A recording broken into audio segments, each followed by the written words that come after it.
White House going to pause foreign military aid or intelligence sharing with Ukraine, as Russia says it's pushing for? And then I have a follow-up on the Federal Trade Commission. Sure. When it comes to Ukraine, I do have a statement for you from the National Security Advisor and also the Secretary of State. First, I'd like to reiterate what the President said earlier following his call with President Zelensky this morning. He said he just completed a very good telephone call with President Zelensky. It lasted approximately 1 hour. Much of the discussion was based on the call made yesterday with President Putin in order to align both Russia and Ukraine in terms of their requests and needs. We are very much on track, and I will ask Secretary of State Marco Rubio and Mike Waltz to give an accurate description of the points discussed. That statement will be put out shortly. Well, I have that statement for you right here.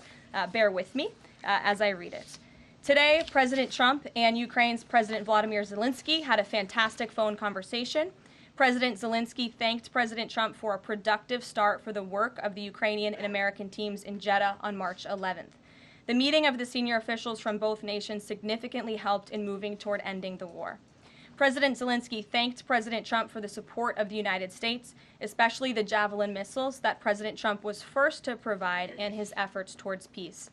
The leaders agreed Ukraine and America will continue working together to bring about a real end to the war, and that lasting peace under President Trump's leadership can be achieved.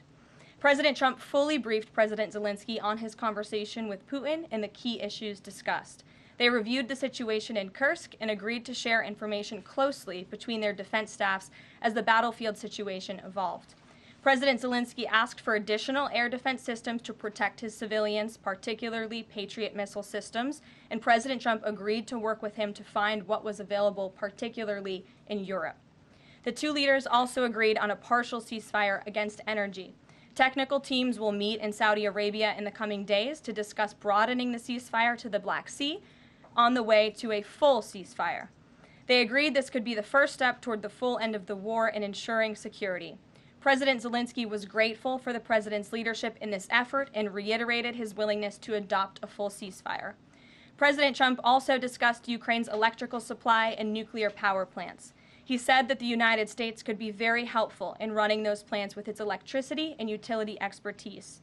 American ownership of those plants would be the best protection for that infrastructure and support for Ukrainian energy infrastructure. President Zelensky also thanked President Trump for continuing to push humanitarian concerns, including the exchange of prisoners of war. He noted they had just had a successful exchange and thanked the president for his leadership on that. President Trump also asked President Zelensky about the children who had gone missing from Ukraine during the war, including the ones that had been abducted, and President Trump promised to work closely with both parties to help make sure those children were returned home. They agreed all parties must continue the effort to make a ceasefire work. The presidents noted the positive work of their advisors and representatives, especially Secretary Rubio, National Security Advisor Mike Waltz, Special Envoy Kellogg, and others. The presidents instructed their teams to move ahead with the technical issues related to implementing and broadening the partial ceasefire.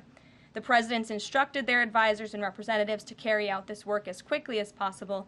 The presidents emphasized that in further meetings, the teams can agree on all necessary aspects of advancing toward lasting peace and security.